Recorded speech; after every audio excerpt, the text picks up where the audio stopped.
Ladies and gentlemen, I'm honored to address the United Nations General Assembly once again. I congratulate His Excellency Mr. Volkan Bozkır on his election as the President of the 75th session of the General Assembly. We also appreciate the skillful leadership of the outgoing President, His Excellency Tijani Mohammad Bande, especially during the COVID-19 crisis. We commend the leadership of the Secretary General in these extremely turbulent times. Mr. President, since my government assumed office, our consistent effort has been to fundamentally transform Pakistan.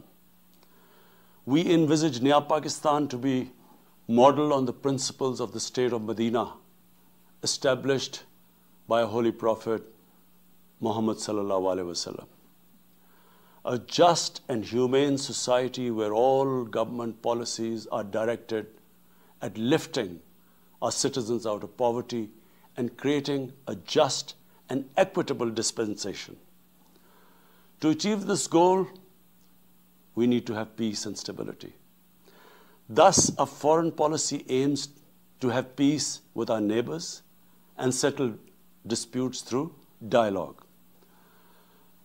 Mr. President, the 75th anniversary of the United Nations is an extremely important milestone, as this is the only body in the world that can help us achieve our goals of peace and stability in our neighborhood. This is also time for us to reflect whether, as the United Nations, we have been able to realize the promise we collectively made to our peoples. Today, the foundations of the world order, non-use of or threat of unilateral force, self-determination of peoples, the sovereign equality and territorial integrity of states, non-interference in their internal affairs, international cooperation. All these ideals are being systematically eroded. International agreements are being flouted and set aside. Renewed great power rivalries are leading to a new arms race. Conflicts are proliferating and intensifying. Military occupation, illegal annexations are suppressing the rights of human beings to self-determination. According to the respected professor Noam Chomsky, mankind is at even a greater risk than it was before the First and Second World Wars in the last century. And this is because of the threat, increased threat of nuclear war, climate change, and sadly the rise of authoritarian regimes. We must come together to prevent such a catastrophe.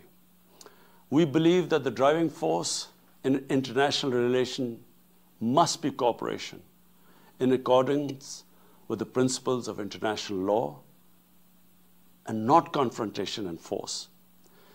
We all must emphatically reaffirm our support for multilateralism. Mr. President, the COVID-19 pandemic has illustrated the oneness of humanity. In our interconnected world, no one is safe unless everyone is safe. Locking down to control the pandemic has triggered the worst recession since the Great Recession in the last century. This has hit the poorest countries the hardest, as well as the poor in all the countries. In Pakistan, we realized very early on that if we imposed a strict lockdown, the type that several affluent countries had imposed, we would have more people dying of hunger than the virus. Therefore, we adopted a policy of smart lockdown. While concentrating on the hotspots, the virus hotspots, we opened up our agriculture sector immediately, and then followed it up by the construction sector, which employed most of the people. At the same time, and this is despite financial constraints, my government deployed $8 billion, unprecedented amount, for our health services. plus support the poorest and most vulnerable households with direct cash payments through SR's program. And then subsidies to the small businesses. Even though our smart lockdown was heavily criticized in the beginning, but thanks to the Almighty Allah's grace, we have not only managed to control the virus, stabilize our economy, but most importantly, we have been able to protect the poorest segment of the society from the worst fallout of the lockdown. Today, Pakistan's response is cited among the success stories in controlling and responding to the pandemic. However, we are still not out of the woods, like no country is out of the woods today. But Mr. President, it was obvious from the outset that developing countries would need fiscal space to respond to and recover from the COVID crisis. Debt relief is one of the best ways to create that fiscal space for developing countries. Therefore, in early April, I called for a global initiative on debt relief. We appreciate the G20's official debt suspension initiative and the emergency and rapid financing offered by the IMF, World Bank, Asian Development Bank, and UN agencies. This, however, is not going to be enough. The IMF has estimated that developing countries will need over $2.5 trillion to respond and recover from the crisis. The official debt suspension will need to be extended and expanded. Additional debt relief measures will also be needed. Development banks should ensure adequate financial inflows. Rich countries have generated over $10 trillion to finance their own response and recovery. They should support the creation of at least $500 billion in new special drawing rights for the developing world. Mr. President, in my address to the General Assembly last year, I had highlighted the tremendous damage that illicit financial flows from developing countries to rich countries and to offshore tax havens cause. This leads to the impoverishment of the developing nations. Money that could be used towards human development is siphoned off by corrupt elites. The loss of foreign exchange causes currency depreciation. That in turn leads to inflation and poverty. The quest for getting back these stolen resources is nearly impossible, given the cumbersome procedures. Moreover, the powerful money launderers have access to the best lawyers. And sadly, because they are the beneficiaries, there is a lack of political will in the rich countries to curb this criminal activity. Mr. President, if this phenomena is unaddressed, it will continue to accentuate the inequality between the rich and the poor nations, and eventually will spark off a bigger global crisis, a far bigger global crisis than the present migration issue poses. The rich states cannot hold forth on human rights and justice when they provide sanctuary to money launderers, to their looted wealth. There are robust anti-money laundering and anti-terror financing regimes. I call upon this Assembly to take the lead in efforts to build a global framework to stem the illicit financial flows and ensure speedy repatriation of stolen wealth. It is important to realize that the aid that flows from rich countries to the developing world is minuscule compared to the massive outflows by our corrupt elites. Mr. President, this year, I must again reiterate the threat posed to mankind due to climate change. Unprecedented fires in Australia, Siberia, California, Brazil. Unprecedented floodings in various parts of the world. Record temperatures, even in the Arctic Circle. This should make all of us worried for our future generations. Commitments made through the Paris agreements must be fulfilled. In particular, the commitment to mobilize $100 billion annually as climate finance. Pakistan's contribution to carbon emissions is minimal, but it is one of those countries most affected by climate change. Yet, we have decided to take the lead as we consider addressing climate change a universal responsibility. We have launched an extremely ambitious program to plant 10 billion trees in the next 3 years as a contribution to mitigating the effects of climate change. Mr. President, the pandemic was an opportunity to bring humanity together. Unfortunately, it has instead fanned nationalism, increased global tensions, and given rise to racial and religious hatred and violence against vulnerable minorities in several places. These trends have also accentuated Islamophobia. Muslims continue to be targeted with impunity in many countries. Our shrines are being destroyed. Our Prophet Muhammad sallallahu alaihi wasallam insulted. The Holy Quran burnt. And all this in the name of freedom of speech.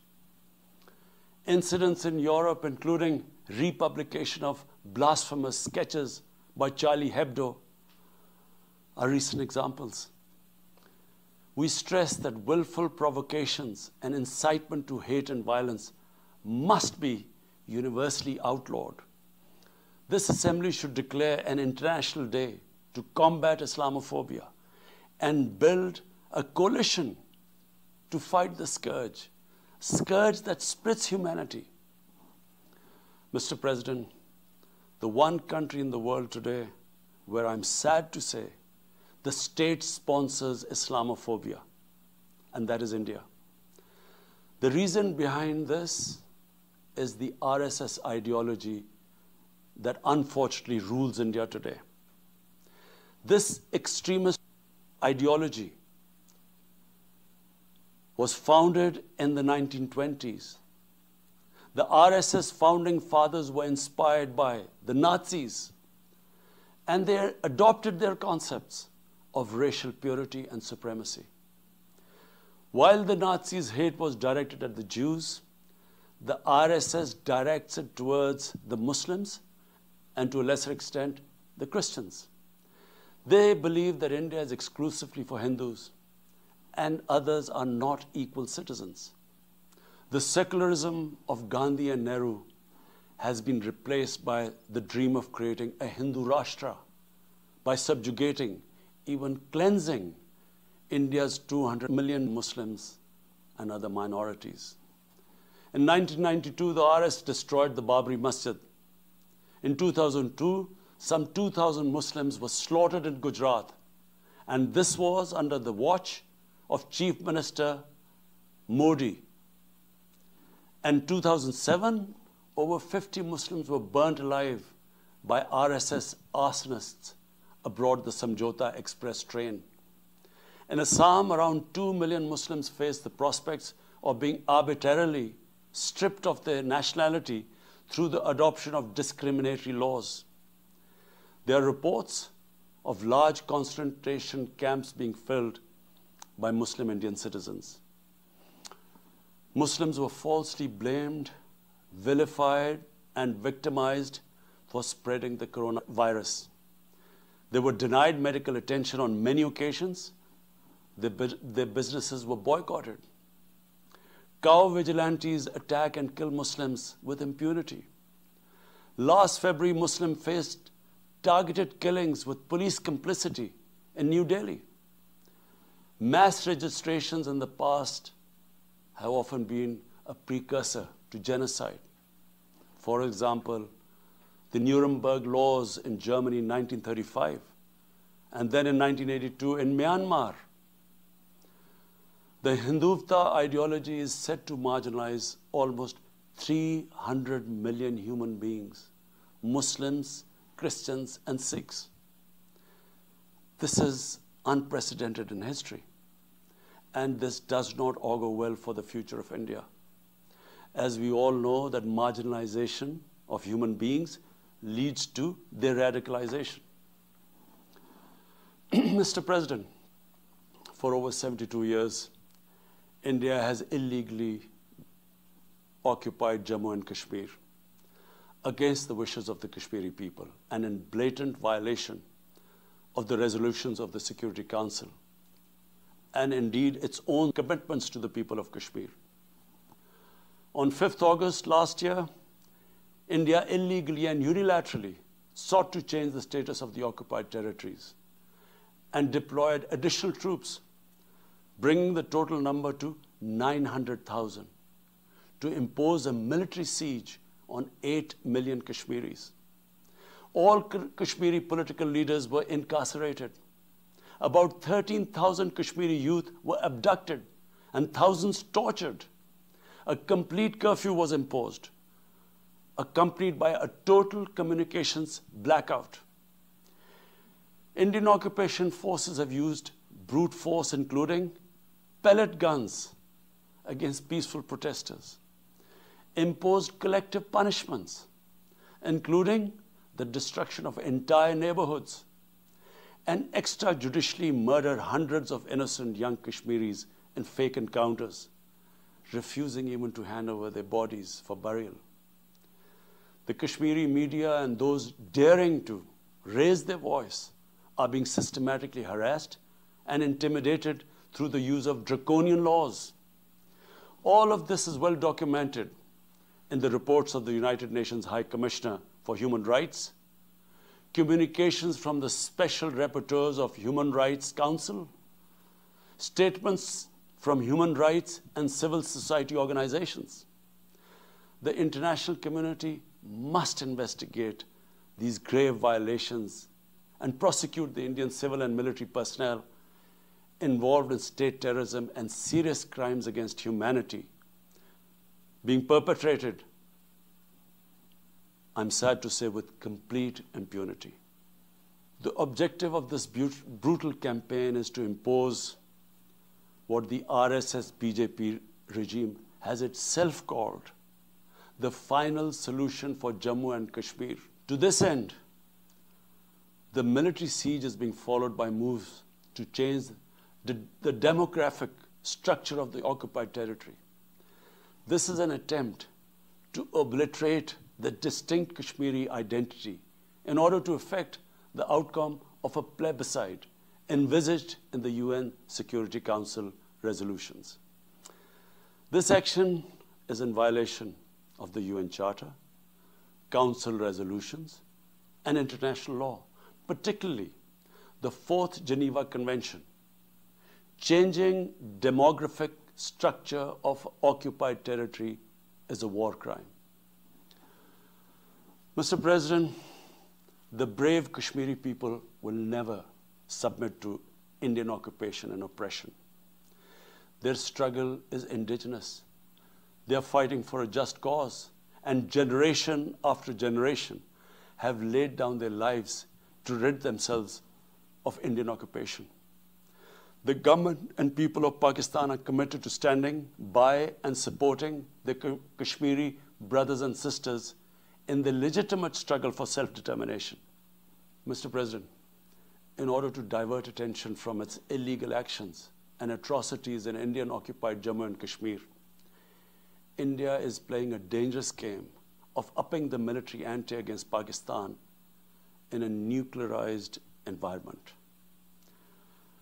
Despite constant Indian provocations and ceasefire violations along the line of control and the working boundary, targeting innocent civilians, Pakistan has exercised maximum restraint.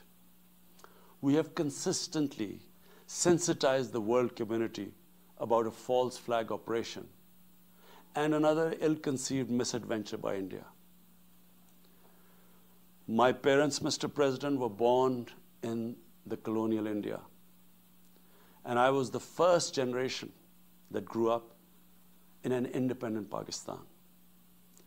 I want to make it clear that any attempt by the fascist totalitarian, RSS-led Indian government to aggress against Pakistan will be met by a nation that will fight for its freedom to the end.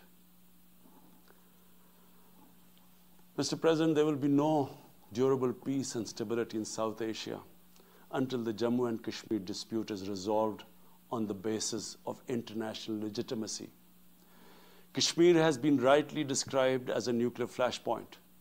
The Security Council must prevent a disaster conflict and secure the implementation of its own resolutions, as it did in the case of East Timor.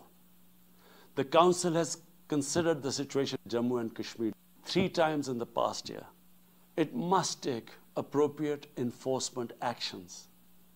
It must also take steps to protect the Kashmiris from an impending genocide by India. Pakistan has always called for a peaceful solution. To this end, India must ascend. To reach this end, India must ascend the measures it has instituted since 5th August 2019, end its military siege and other gross human rights violation, and agree to resolve the Jammu and Kashmir dispute in accordance with the relevant UN Security Council resolutions, and of course, the wishes of the people of Kashmir. Mr. President, Pakistan's desire for peace in our region is also manifest in our efforts to promote a political solution in Afghanistan. I have consistently maintained over the past 2 decades that there is no military solution to the conflict in Afghanistan. The only way forward was and is a political settlement, which involves the full spectrum of Afghanistan's political actors. Pakistan fully facilitated the process that culminated in the US-Taliban peace agreement on 29 February 2020. Pakistan is deeply gratified that it has fulfilled its part of the responsibility. The Afghan leaders must now seize this historic opportunity to achieve reconciliation and restore peace in the war-torn country. Through the intra-Afghan negotiations that commenced on 12th of September, they must work out an inclusive, broad-based, and comprehensive political settlement. The process must be Afghan-led and Afghan-owned, and without any interference or outside influence. Early return of Afghan refugees must be part of this political solution. After almost 2 decades of war, it is imperative not to allow spoilers within and outside Afghanistan to subvert the peace process. Peace and stability in Afghanistan will open new opportunities for development and regional connectivity. Mr. President, Palestine remains a festering wound. A just and lasting settlement is indispensable for the Middle East and actually the world. Illegal annexations of Palestinian territory, the building of illegal settlements, and the imposition of inhuman living conditions on the Palestinian people, especially in Gaza, cannot bring peace to a troubled region.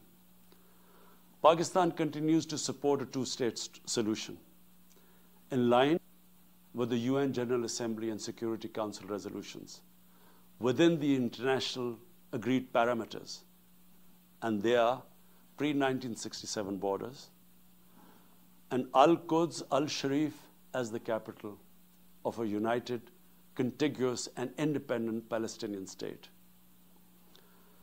Mr. President, the United Nations remains the best legitimate avenue for collective action in managing international conflicts, fostering peace and security, promoting equitable development, and addressing global problems. I urge the Secretary General to take the lead in preventing global conflicts. He should convene summit-level meetings to address regional hotspots and resolve outstanding disputes. The United Nations should be made fully responsive to the challenges of our times. A comprehensive reform of the United Nations, including the Security Council, is essential to promote greater democracy, accountability, transparency, and efficiency.